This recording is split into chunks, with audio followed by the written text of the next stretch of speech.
3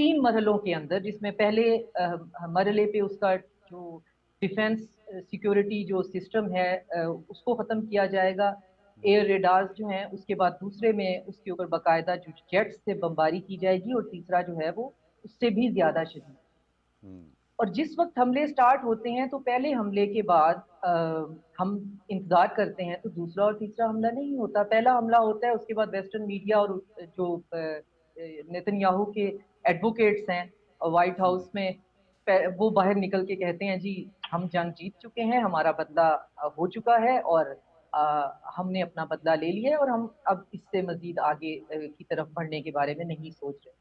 تو سوال یہ پیدا ہوتا ہے کہ وہ دوسرا اور تیسرا حملہ پھر کہاں گیا، اور اسرائیل ایک دم سے اتنا سینسیبلی کیسے بیہیو کرنا شروع کر دیا. تو پھر اس کے بعد پھر جو رپورٹ سامنے آئیں اور جو انٹیلیجنس رپورٹس لیک ہوئی، اس میں یہ تھا کہ جب پہلا حملہ ہوا تو اسرائیل اور بہرحال وہ ویسٹرن سارے کا سارا اس کے پاس جتنا بھی آرسنل ہوتا ہے، جو بھی اس کے پاس ایئر پاور تھی، ان کو ایران کی فضاؤں میں ایک ایسا ایئر ڈیفنس سسٹم ملا جو ان کو پہلے پتا نہیں تھا، اور ان ایکسپیکٹ کا نہیں کر پہلا رہے تھے، حملہ بھی. وہ ایکسپیکٹ نہیں کر رہے تھے اور میڈیا میں رپورٹ بھی نہیں ہو رہا تھا. آپ نے بالکل، میں اسی سوال کی طرف آنا چاہ رہا تھا.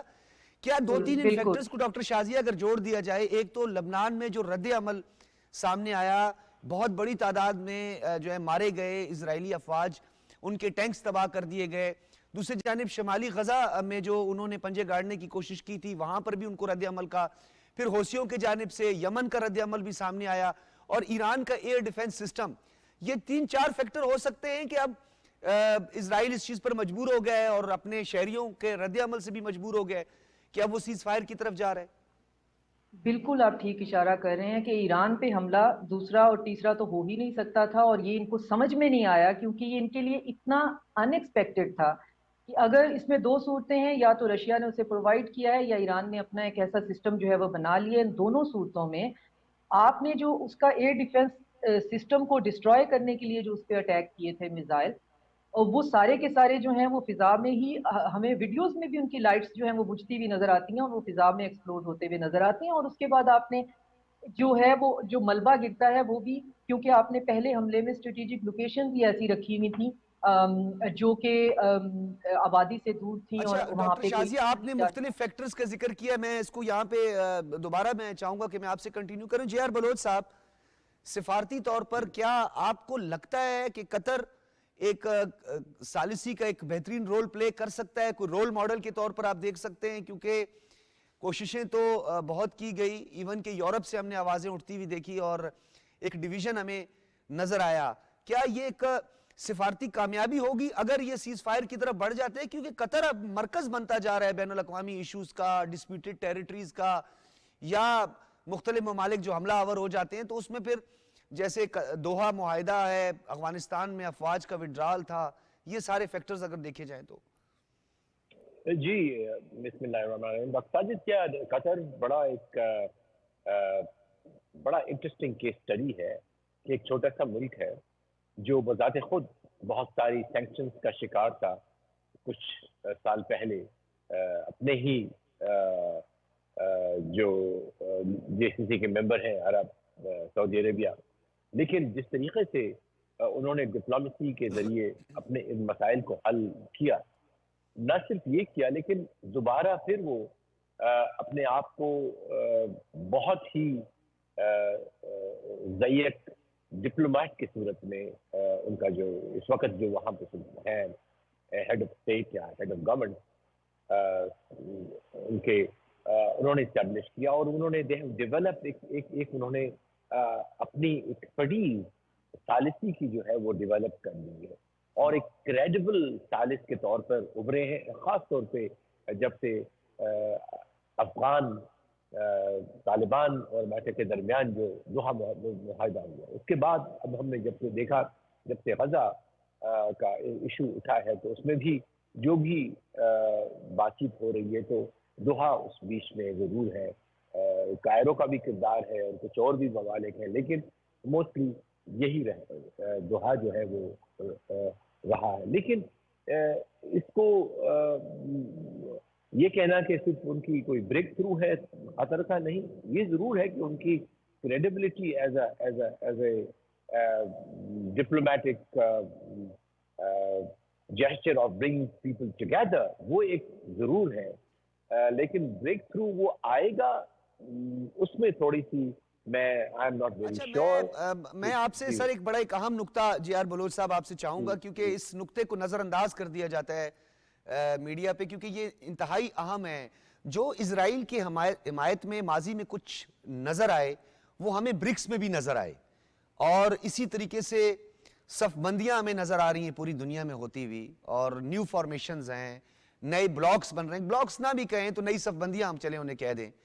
تو آپ کو نہیں لگتا کہ یہ جو کردار ادا کر رہا ہے قطر, یہ یورپ کا کوئی ملک کردار ادا کر سکتا تھا, امریکہ یہ کردار ادا کر سکتا تھا؟ آپ کو نہیں لگتا کہ یہ کریڈٹ اگر ہو جاتا ہے تو یہ کریڈٹ جائے گا قطر کو؟ ڈیفینیٹلی قطر جو ہے وہ کریڈٹ ضرور جائے گا. یہ بہت بڑی کامیابی ضرور ہوگی ان کی کہ اگر ان کے گڈ آفیسز سے ایک دیر پا چیز فائر ہو جاتی ہے, جنگ بندی آ جاتی ہے غزہ میں اور لبنان میں اور یہ خون خرابہ رک جاتا ہے, تو میں سمجھتا ہوں کہ یہ بہت ہسٹورک ایونٹ ہوگا اور اس میں ان کا جو رول ہوگا وہ will be very very substantial. لیکن آپ نے جو سوال کیا کہ اس وقت دنیا کس طرف جا رہی ہے, تو دنیا اٹ از ان ٹرانزیشن. میں یہ کہتا ہوں کہ اس وقت جو گلوبل آرڈر ہے وہ ٹرانزیشن کے اس میں ہے. اس میں ایک تو پاور ڈیفیوز ہو چکا ہے, ایک کسی کنٹری کے پاس نہیں ہے, نہ ہی کنٹرول ہے نہ ہی مکمل پاور ہے. اس لیے آپ دیکھ رہے ہیں کہ جہاں کہیں بھی کرائسس ہے اسے کنٹرول کرنے میں جو ہمارے انسٹیٹیوشنز سے گلوبل انسٹیٹیوشنز وہ تقریباً ناکارہ ہو چکے ہیں, غیر مؤثر ہو چکے ہیں.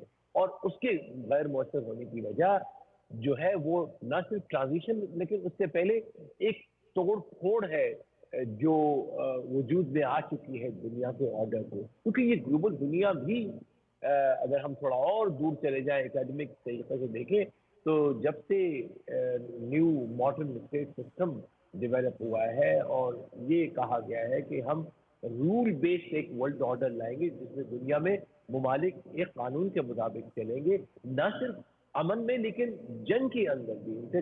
تو اب جو کچھ ہم یوکرین میں دیکھ رہے ہیں, جو کچھ ہم خاص طور پہ غزہ میں دیکھ رہے ہیں, لبنان میں دیکھ رہے ہیں, تو یہ مکمل طور پہ توڑ پھوڑ ہے اس نظام کی. یہ جو آپ نے ایک ٹرم استعمال کی نا سر, یہ پاور ڈیفیوز ہو رہا ہے اور یہ ہم دیکھ رہے ہیں کہ بتدریج اس میں ایک شدت نظر آ رہی ہے اور حالات بالکل چینج ہوتے جا رہے ہیں. جی آر بلوچ صاحب میں آپ کی طرف دوبارہ آؤں گا. ڈاکٹر شازیہ آپ نے جو فیکٹرز تھے جس کا میں نے بھی آپ کے ساتھ ذکر کیا اس میں ایک فیکٹر اور بھی شامل کر دیتے ہیں. اس سیز فائر کے پیچھے 5 نومبر کو امریکی انتخابات بھی کار فرما ہیں اور اس جنگ بندی کے امکانات زیادہ ہیں, یہ لبنانی وزیر اعظم نجیب مکاتی نے کہا ہے. یہ انتخابات تو اس وقت ورلڈ سینٹر سٹیج پہ ہے نا, تو اس میں نہ تو ابھی یوکرین جو ہے اس کو فائنلی جو ہے اس کی ڈیفیٹ کو فائنلائز ہونا ہے اور نہ ہی یہاں پہ غزہ میں چیزوں کو ایسکلیٹ کرنا ہے, چیزوں کو تھوڑا سا نارملائز کرنا ہے. لیکن بات وہیں پہ بوائل ڈاؤن ہو جائے گی کہ چیزیں اس سے پہلے بھی نارملائز ہو سکتی تھیں, لیکن جب تک کہ ان کو یہ نہیں پتا چلا کہ ایران ایک فارمیڈیبل اینیمی ہے تو ہمیں سوچنا پڑے گا. اور اب وہ شاید ٹائم مانگ رہے ہیں, سننے میں آ رہا ہے کہ 3-4 سال جو ہے اس میں تیاری میں لگے گا کیونکہ ویسٹ کے پاس پرووائڈ کرنے کے لیے بھی اسلحہ نہیں ہے. اور ساتھ میں جو لبنانی حزب اللہ کی ریزسٹنس ہے جس میں انہوں نے ایک جو ان کے درمیان ایک معاہدے کی بات ہو رہی ہے اسرائیل اور حزب اللہ کے درمیان, 20 گاؤں انہوں نے خالی کروا لیے ہیں کہ آپ بارڈر کے 20 گاؤں بھی خالی کریں گے تو یہ جنگ رکے گی, ورنہ بالکل بھی ہم نہیں جنگ روکیں گے. اور اتنا زیادہ نقصان ہو رہا ہے کہ جس کو ایک ہیبرو میڈیا میں کہا گیا ہے کہ وہاں پہ اسرائیلی فوج جو ہے آئی ڈی ایف کی اموات کیٹسٹرافک ہیں. لفظ کیٹسٹرافک جو ہے وہ ہیبرو ٹرانسلیشن میں باقاعدہ استعمال ہوا ہے کہ اتنا زیادہ ہمارا نقصان ہو رہا ہے. تو وہ ریزروسٹ کی آرمی ہے, آرمی بھی نہیں ہے, ریزروسٹ ہیں جن کو بلا کے جو ہے ایک سیکرٹ وار کے کروسیڈ کے اوپر ان کو لگایا گیا ہے. وہ ذہنی طور پہ تیار نہیں ہے, وہ ایک بیٹل ہارڈن سولجرز نہیں ہیں, تو وہ یہ جنگ نہیں کر سکتے. اور اب جب وہ باڈی بیگز میں واپس آنا شروع ہوئے ہیں اور اس تعداد میں آنا شروع ہوئے ہیں, کیونکہ نیریٹو کی وار کرنا, اے سیمیٹریکل وار کر لینا ایک اور بات ہے, 4th جنریشن کی وار کرنا جو کہ فائلز اور کالمز میں آپ کسی جو ہے حریف کے سامنے کھڑے ہونا اور موت کا باقاعدہ سامنا کرنا بہت مشکل کام ہے. تو وہاں سے اتنی لاشیں اٹھانے کے بعد